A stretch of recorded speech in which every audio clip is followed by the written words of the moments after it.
the video. Okay. On कर दो कोई, ठीक है।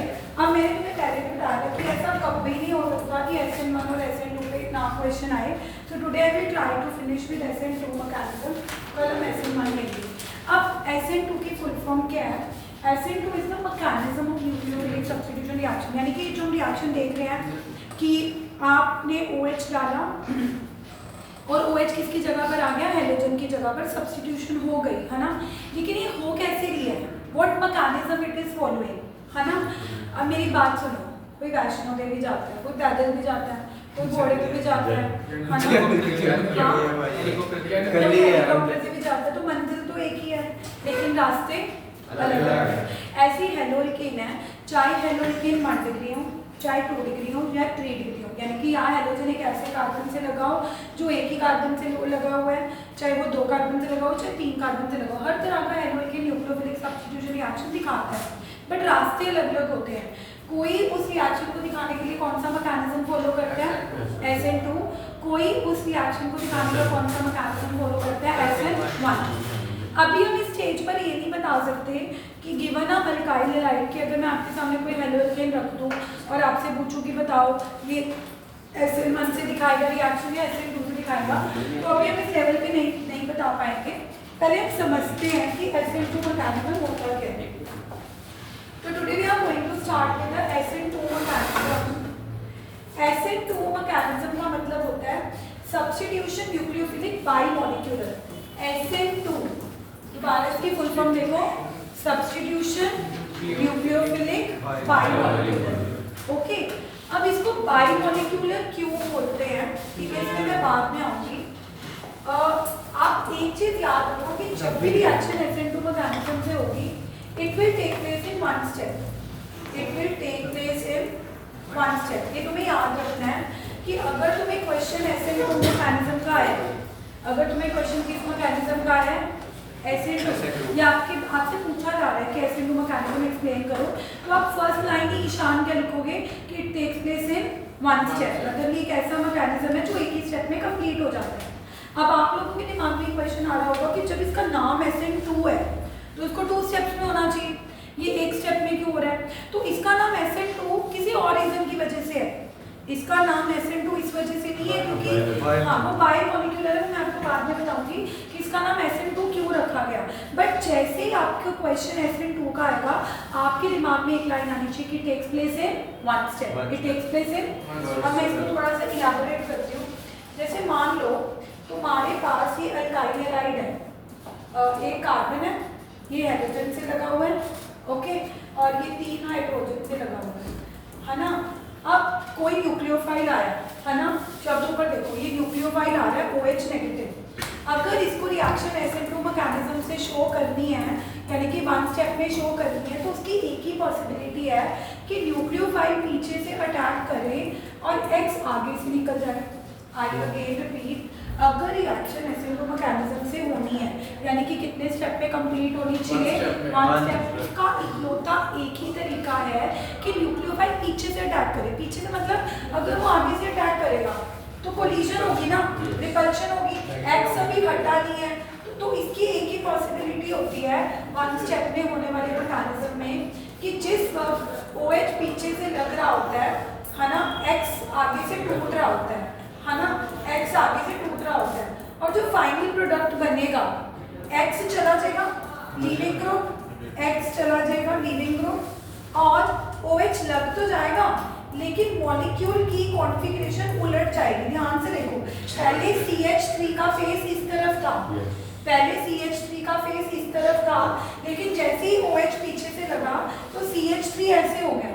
जैसे तुम एक अम्ब्रेला लेकर जा रहे हो और बहुत विंड चले, तो कई बार अम्ब्रेला अपसाइड डाउन नहीं हो जाता, कई बार अम्ब्रेला क्या हो जाता है, अपसाइड डाउन। तो जब कोई भी हेलो अल्केन SN2 मैकेनिज्म से रिएक्शन दिखाता है, वो दिखा तो देता है, बट उसकी कॉन्फ़िगरेशन में इन्वर्जन आ जाती है, उसकी कॉन्फ़िगरेशन में क्या आ जाती है। और अगर कोई क्वेश्चन पूछेगा कि क्यों आएगी, क्योंकि देखो सीधी सी बात है, अगर रिएक्शन को एक स्टेप में कंप्लीट करना ही करना है, अगर आपको SN2 मैकेनिज्म से रिएक्शन शो करनी ही करनी है, उसका ऑप्शन ही एक है कि न्यूक्लियोफाइल पीछे से अटैक करे और बाय द टाइम न्यूक्लियोफाइल पीछे से अटैक करे हैलोजन आगे से जा चुका हो।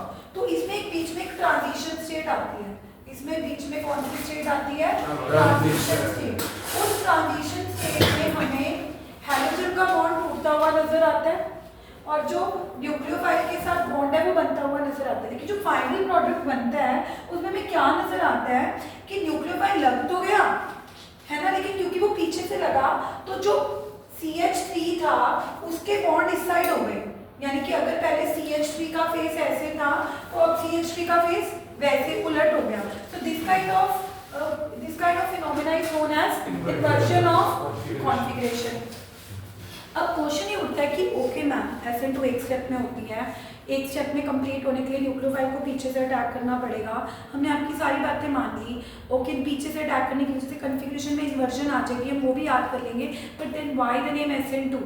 तो SN2 नाम तो इसका इसीलिए पड़ा क्योंकि जब कोई रिएक्शन एक ही स्टेप में कंप्लीट हो जाती है ना तो हम उसका जब रेट लिखते हैं कि इस रिएक्शन की स्पीड किस पे डिपेंड करेगी, तो जो अटैक कर रहा होता है उसके ऊपर भी डिपेंड करती है न्यूक्लियोफाइल के ऊपर, और जिसके ऊपर अटैक हो रहा है उसके ऊपर भी डिपेंड करेगी क्योंकि दोनों ही उसी स्टेप में प्रेजेंट है ना। ऐसे तो मैंने कि मल्टीपल स्टेप्स हैं, जिस पे अटैक हो रहा है वो कैसा है, बल्कि तो नहीं है, लेस बल्कि है, जो अटैक करने वाला न्यूक्लियोफाइल है उसकी नेचर कैसे है।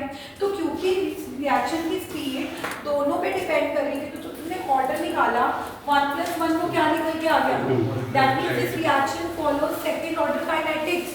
एक स्टेप में हो रहा है पर फॉलो कौन सा मैकेनिज्म कर रहा है, कौन सा काइनेटिक्स। केमिकल काइनेटिक में पढ़ा था ना कि फर्स्ट ऑर्डर रिएक्शंस होती हैं, कुछ सेकंड ऑर्डर रिएक्शंस होती हैं, ये कौन सी रिएक्शन निकली, सेकंड ऑर्डर।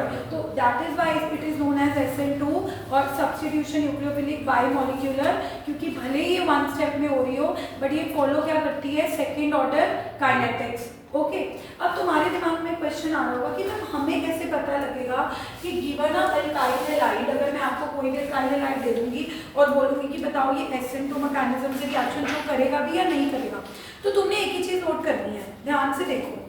ये अल्काइल हैलाइड जो मैं आपको दूंगी ये तभी रिएक्शन SN2 मैकेनिज्म में शो करेगा एक स्टेप में अगर ये लेस बल्की ग्रुप से लगा होगा। जैसे अब जो मैंने प्रेजेंट एग्जांपल दिया है उसमें कार्बन तीनों H से लगा हुआ था, है ना, and H are very small groups, तो उन्होंने पीछे से न्यूक्लियोफाइल को बहुत आसानी से आने दिया। बट सोचो अगर इस कार्बन के साथ मैं CH3 लगा देती शब्द, अगर इस कार्बन के साथ क्या लगा देती, एक बल्की ग्रुप 1 डिग्री, तब भी ये आने देता क्योंकि चलो एक ही बल्की ग्रुप है। सोचो अगर मैं एक और CH3 लगा देती यानी कि 2 डिग्री, अब कितने बल्की ग्रुप हो गए, न्यूक्लियोफाइल को पीछे से आने से रोकते। और अगर कहीं CH3 यानी कि जो है अल्काइल हैलाइड वाला कार्बन है उसको 3 डिग्री बना देती bye attaching it with 1 2 3 bulky group, तो ये कभी भी रिएक्शन SN2 मैकेनिज्म से शो ही नहीं करेगा। यानी कि what is the conclusion, only less bulky groups, जो लेस बल्की ग्रुप्स जैसे मिथाइल, ये तो पक्का SN2 से दिखा देगा वन स्टेप में। क्यों? क्योंकि इसमें तो कार्बन तीनों ही H के साथ, अगर 2 H है एक अल्काइल लगा दिया, एक बल्की ग्रुप आ गया 1 डिग्री, ये फिर भी दिखा देगा। अगर आपने 2 डिग्री वाला ले लिया, 2 डिग्री वाला अल्काइल हैलाइड ले लिया यानी कि 2, फिर और कम हो जाएगी रिएक्टिविटी। और अगर आपने कोई ऐसा अल्काइल हैलाइड ले लिया जिसमें कार्बन 3 डिग्री है तो वो कभी भी रिएक्शन SN2 मैकेनिज्म से शो करेगा ही नहीं। तो आपको कैसे पता लगेगा अगर आपको कोई अल्काइल हैलाइड है, वो आपको इसकी नेचर देखनी है कि इज इट 1 डिग्री, क्या जो कार्बन हाइड्रोजन के साथ लगा हुआ है वो फर्दर एक ही बल्की ग्रुप से लगा हुआ है, फिर तो आप बोलोगे कि यस, इसको सबसे आगे लगा दो क्योंकि यस ये SN2 से रिएक्शन शो करेगा। लेकिन अगर आपने उस कार्बन को जो हैलोजन के साथ लगा हुआ है आपने पाया कि वो 2 बल्की ग्रुप से लगा हुआ है, किससे लगा हुआ है, तो आप पीछे कर दोगे कि ये SN2 से रिएक्शन दिखाना प्रेफर नहीं करेगा। और अगर ईशान को क्या निकला, तो अब उसको बिल्कुल, तो ऑर्डर ऑफ रिएक्टिविटी क्या रही, सबसे पहले मिथाइल, उसके बाद 1 डिग्री, उसके बाद and least preference will be 3 degree. ये थी कहानी SN2 मैकेनिज्म की। दोबारा से शुरू करते हैं। हमने कहा कि न्यूक्लियोफिलिक सब्स्टिट्यूशन रिएक्शन शो करने के कई रास्ते हो सकते हैं। एक रास्ता होता है SN2 रास्ता या SN2 मैकेनिज्म, वो अल्काइल हैलाइड दिखाना प्रेफर करते हैं जो रिएक्शन को एक स्टेप में कंप्लीट करने, तो रिएक्शन को कितने स्टेप में कंप्लीट करने, एक स्टेप में। अब जाहिर सी बात है कि एक स्टेप में कौन से अल्काइल हैलाइड रिएक्शन खत्म करना शुरू करेंगे, जो हल्के फुल्के होंगे। जैसे वैष्णो देवी माता की चढ़ाई कौन करेगा, जो मोटे लोग होंगे या जो पतले लोग होंगे, जो फुर्तीले होंगे, जो फ्लेक्सिबल होंगे। जो मोटे लोग होंगे या जिनको कुछ इश्यूज होंगे बॉडी की, वो नहीं जाएंगे ना। तो ऐसे ही SN2 जो एक ही स्टेप में कंप्लीट करने की कैपेबिलिटी रखेंगे, वो कैसे अल्काइल हैलाइड होंगे, लेस बल्की। लेस बल्की या तो मिथाइल ही हो, क्योंकि मिथाइल में तो कार्बन तीनों ही H के साथ लगा होता है। तीनों ही क्या किसके साथ लगा होता है, H। तो उसके लिए बहुत इजी होगा ना जब कि वो पीछे से किसको अटैक करने दें, न्यूक्लियोफाइल को, और बाय द टाइम न्यूक्लियोफाइल पीछे से अटैक करेगा, X आगे से निकल जाएगा। क्योंकि ये कंडीशन में तो कई बच्चे पूछते हैं मैम एक स्टेप में होनी है तो न्यूक्लियोफाइल पीछे से ही क्यों अटैक करे, क्योंकि अगर आगे से अटैक करेगा तो वो लीविंग ग्रुप लीव कैसे करेगा, रिपल्शन होगी। तो एक स्टेप में कंप्लीट करने के लिए तो पॉसिबिलिटी यही है ना कि निकलने वाला आगे से निकल जाए और अटैक करने वाला पीछे से अटैक कर जाए। अगर तुम कहोगे नहीं वो तो आगे से ही करेगा, फिर तो पॉसिबल ही नहीं होगी। तो if you want to accomplish the reaction in one step, the only possibility is that one cell that a nucleophile should attack from backside, and by the time it will attack from backside, the leaving group X को क्या बोलते हैं, leaving group, ये आगे से चला जाए। अब रिएक्शन हो तो जाएगी है ना शब्द, लेकिन ये जो बन रहा है कंपाउंड, इसमें OH पीछे से लग गया। पीछे से लगने की वजह से कार्बन के जो 3 हाइड्रोजन ऐसे फेस कर रहे थे वो ऐसे उलट गए। कॉन्फ़िगरेशन में क्या आ गए, just like an umbrella that gets upside down when caught in the wind. You can even mention this line. This line is written in the NCERT that in SN2 mechanism, inversion of configuration takes place just like an umbrella gets upside down when caught in the wind. Now the question is कि okay पीछे से nucleophile attack करेगा, X आगे से चला जाएगा, inversion भी आ गई, but why the name SN2? SN2 नाम इसलिए रखा गया क्योंकि जो रिएक्शन एक स्टेप में होगी उसकी रिएक्शन की जो रेट ऑफ रिएक्टिविटी होगी, स्पीड होगी, वो दोनों पे डिपेंड करेगी। अटैक करने वाले न्यूक्लियोफाइल OH के ऊपर भी डिपेंड करेगी, जिस अल्काइल हैलाइड पे अटैक हो रहा है वो 1 डिग्री है, 2 डिग्री है, कैसा है, उस पर भी डिपेंड करेगी। तो अगर आपने केमिकल काइनेटिक्स में ऑर्डर निकालना सीखा है, सम ऑफ द पावर, तो आपको पता लगेगा कि एक स्टेप में होने के बावजूद भी ये ऑर्डर कौन सा फॉलो कर रही है, सेकंड ऑर्डर। तो since it follows the second order kinetics, the name is apt SN2। उसके बाद क्वेश्चन आपको सीधे नहीं आएंगे, आपको 3-4 अल्काइल हैलाइड्स दे देंगे और आपको बोलेंगे कि अरेंज करो SN2 मैकेनिज्म में। ज्यादा क्वेश्चन जो SN2 के आते हैं वो ऐसे आएंगे, लगे कि वो आपको बहुत सारे कंपाउंड्स दे देंगे और बोलेंगे कि ऑर्डर ऑफ रिएक्टिविटी में अरेंज करो, मतलब जो सबसे फास्ट है उसको सबसे आगे रखो और जो सबसे स्लो है उसको सबसे पीछे रखो। तो जाहिर सी बात है कि SN2 यानी कि एक स्टेप में वो कौन से अल्काइल हैलाइड रिएक्शन शो करना पर प्रेफर करेंगे, जिनमें लेस बल्की ग्रुप हो कार्बन के साथ। कैसे ग्रुप्स हो, लेस बल्की। क्यों नैतिक, क्यों लेस बल्की हो, ध्यान नहीं है क्लास में, बताओ क्यों लेस बल्की हो? क्योंकि न्यूक्लियोफाइल ने कहां से अटैक करना है, अगर तुमने ऑलरेडी इसके साथ बल्की ग्रुप लगा रखे होंगे तो वो तो आने वाले न्यूक्लियोफाइल को आने ही नहीं देंगे, वो तो उसको क्या देंगे, रिपल्शन, है ना। तो थोड़ा लॉजिकली सोचोगे तो समझ आएगा दैट अगर कार्बन लेस बल्की के साथ लगा होगा लाइक HHH H तो न्यूक्लियोफाइल का अटैक करना बहुत इजी होगा। पर जैसे आपने एक H को किससे रिप्लेस कर दिया, CH3, वो क्या बन जाएगा, 1 डिग्री, वो भी फिर भी दिखा देगा। लेकिन जैसे कितने बल्कि ग्रुप हो जाएंगे तो लेस हो जाएगी रिएक्टिविटी। एंड व्हाट इफ अगर तीनों ही अल्काइल ग्रुप्स होंगे, मतलब तुमने इधर भी कार्बन के साथ मिथाइल लगा दिया, इधर भी मिथाइल लगा दिया, इधर भी मिथाइल, इतने बल्की ग्रुप हैं वो OH नेगेटिव को आने देंगे? क्या OH नेगेटिव पीछे से वो यहाँ से घुसने लगेगा, उसको यहाँ से धक्का मिलेगा, यहाँ से घुसने लगेगा धक्का मिलेगा, बीच में से घुसने लगेगा धक्का मिलेगा। OH नेगेटिव को उसकी कोई सेल्फ रिस्पेक्ट नहीं, उसको गुस्सा आ रहा होगा मैंने अटैक नहीं करना। तो the thing is that the lesser the बल्की, है ना। और सबसे लेस बल्की कौन होगा, अगर कार्बन के साथ तीनों ही क्या लगे होंगे, H, ऐसे अल्काइल हैलाइड को क्या बोलते हैं, मिथाइल हैलाइड। लेकिन अगर मिथाइल हैलाइड के एक H की जगह भी एक अल्काइल ग्रुप लग गया तो वो क्या बन जाएगा, 1। 2 अल्काइल लग गए तो क्या बन जाएगा, 3 अल्काइल। तो क्या आपको समझ आया, SN2 मैकेनिज्म टेक प्लेस इन, याद रहेगा ना, SN2 टेक प्लेस इन, आपकी नींद में भी पूछ लिया, सपने में पूछ लिया, SN2 1 स्टेप याद रहना चाहिए। The moment you will remember कि 1 स्टेप में हो रही है तो कैसे पॉसिबिलिटी है कि न्यूक्लियोफाइल कहां से अटैक कर रहा होगा, पीछे से, और लीविंग ग्रुप X कहां से लीव कर रहा होगा, और इस वजह से रिएक्शन होने के बाद कॉन्फ़िगरेशन क्या हो जाएगी, इन्वर्स, क्योंकि वो पीछे से लग तो गया बट जब तुमने उस कॉन्फ़िगरेशन को ओरिजिनल रिएक्टेंट से देखा तो तुम्हें लगा कि उसमें तो मिथाइल ऐसे था, किसमें तो मिथाइल उलट हो गया। So what is this phenomenon known as, inversion of configuration, just like an umbrella which gets caught in the wind, caught in the wind तो ठीक है, अब caught तो हो गया, वो क्या जाएगा upside down, it will get upside down and caught in the wind। Okay, फिर उसके बाद तुम ये भी बताओगे why it is known as SN2, वो तो एक स्टेप में ही है, फिर नाम 2 क्यों पड़ा, क्योंकि ये फॉलो कौन सा सेकंड ऑर्डर, सेकंड ऑर्डर, उसका रेट OH पे भी डिपेंड कर रहा है और अल्काइल हैलाइड पे भी डिपेंड कर रहा है। तो जब आप ऑर्डर निकालोगे 1+1 वो क्या आ जाएगा 2। कौन से अल्काइल हैलाइड है जो SN2 दिखाना प्रेफर करेंगे, 3 डिग्री या 1 डिग्री? 1 डिग्री। और 1 डिग्री से भी बेटर कौन, मिथाइल, क्योंकि मिथाइल में तो कार्बन तीनों ही किससे लगा होता है, H से। Okay, so this was about SN2 mechanism. हाँ, वो तो है ही है, वो तो जनरल न्यूक्लियोफिलिक सब्स्टिट्यूशन रिएक्शन ही है, चाहे SN2 या SN1 कि आने वाला न्यूक्लियोफाइल X से तो स्ट्रॉन्गर ही होना चाहिए। और फिर अब नहीं अभी SN1 क्या अटैक, क्योंकि वो 2 स्टेप्स में होती है ना, इसीलिए वो तो है ही। अब यहाँ पे देखो ये दिखाया हुआ है, एक बार देख लो ये OH नेगेटिव है,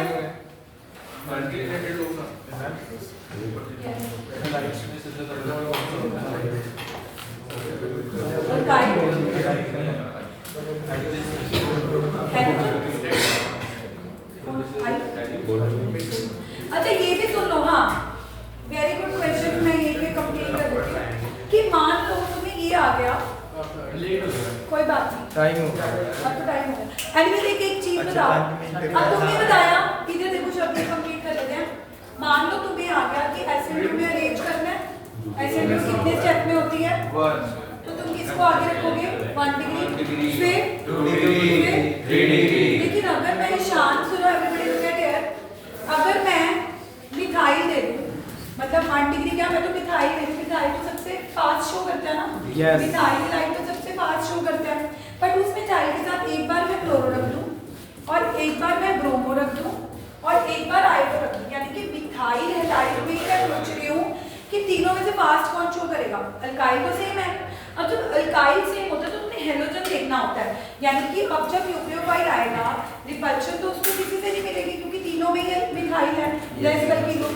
अब तुम बताओगे कि लीविंग ग्रुप कौन सबसे पहले कौन जाएगा, आई सबसे पहले निकलेगा, Br सबसे पहले निकलेगा या Cl सबसे निकलेगा। अब रिएक्टिविटी किस बात पे डिपेंड करेगी, हेलोजन पे, जो हेलोजन जल्दी भाग जाएगा better the leaving group, faster will be the reaction. तो कहते हो कि give you a wild guess कि कौन better leaving group, Cl, no, chlorine, bromine और आयोडीन में से साइज सबसे बड़ा किसका है, आयोडीन का। साइज बड़ा होने के तो bond is weak, easy to break. जितना बड़ा एटम होता है उसका कार्बन के साथ बॉन्ड उतना वीक होता है ना, क्योंकि कार्बन तो छोटा है ना। क्लोरीन और कार्बन का बॉन्ड तो फिर भी स्ट्रॉन्ग होगा क्योंकि क्लोरीन और कार्बन फिर भी सिमिलर साइज के एटम हैं, तो फिर भी क्या है, सिमिलर साइज के। लेकिन क्लोरीन से ब्रोमीन, ब्रोमीन से आयोडीन, सबसे बड़ा साइज आयोडीन की वजह से होगा। तो जब न्यूक्लियोफाइल आ रहा होगा आयोडीन सबसे पहले निकल जाएगा, because I negative is the best leaving group, I negative is the best leaving and on what basis we are saying that this is the best leaving group, because of law bond, because of law bond dissociation enthalpy। law bond dissociation enthalpy मतलब carbon और iodine के bond को टूटने के लिए जो energy चाहिए वो बहुत कम चाहिए, और वो कार्बन और आयोडीन के बॉन्ड को तोड़ने के लिए एनर्जी कम क्यों चाहिए, क्योंकि that bond is week, easy to break, and why it is weak, easy to break, because of the difference in size of carbon and iodine। जितना दो एटम्स के साइज का डिफरेंस ज्यादा होता है वो बॉन्ड वीक होता है, easy to break। तो अगर कल को आपको SN2 मैकेनिज्म का ऑर्डर ऑफ द एक्टिविटी आ गया, आप अपने दिमाग में सोच रहे हो कि मैं सबसे आगे 1 डिग्री को रखूंगा, बट तीनों में ही 1 डिग्री है, फिर आपने हेलोजन वाले पार्ट को देखना है, फिर आपने किस पार्ट को देखना है, जिसमें आयोडीन लगा होगा उसकी ऑर्डर की एक्टिविटी क्या होगी, नैतिक बंचन सबसे कम, सबसे ज्यादा, आयोडीन मतलब जल्दी भागेगा, जल्दी टूटेगा, तो ऑर्डर की एक्टिविटी सबसे कम होगी, सबसे ज्यादा। एंटर रख दिया तुमने, सबसे ज्यादा अल्काइल लाइट कम होगा, उसके बाद ब्रोमीन और उसके बाद because I negative is the Least best living the group. liar. Best living group. It is not least, it is Best living group. suppose like fluorine हम बनाते हैं because that body is like so exothermic, home control नहीं कर पाते तो उसका comparison ही नहीं. Okay. Color का जो iodine is the least living group. Best living And group. why is that? Because it is easy to break. And why the carbon iodine is easy to become break because of the This size. style. I can simple say that it has no bond dissociation. And More technical that it has no bond dissociation. That it will make the argument better. तो color कौन सा कैसे करेंगे? Let's build and ये understand. Tom Jerry के इसी lesson 2 को मैं टॉम एंड जेरी की कहानी से भी पूछा हूं बट ये बंद कर दूं मैम? ये बंद कर दूं मैम इसे? You want to understand it from Tom and Jerry इसे बंद कर दूं मैम? ये वो कैसे आ और गया? ये समझाने की कोशिश कर रहे हैं कि ये सुनते हमारे ही नहीं मैम पास यार। ये उसकी जगह लेना चाहता है हाँ। और वो जाने दे रहा बल्कि ग्रुप है। इस कैरेक्टर का नाम क्या होता है टॉम एंड जेरी मोटो सा जो है ये इसे बंद कर दूं?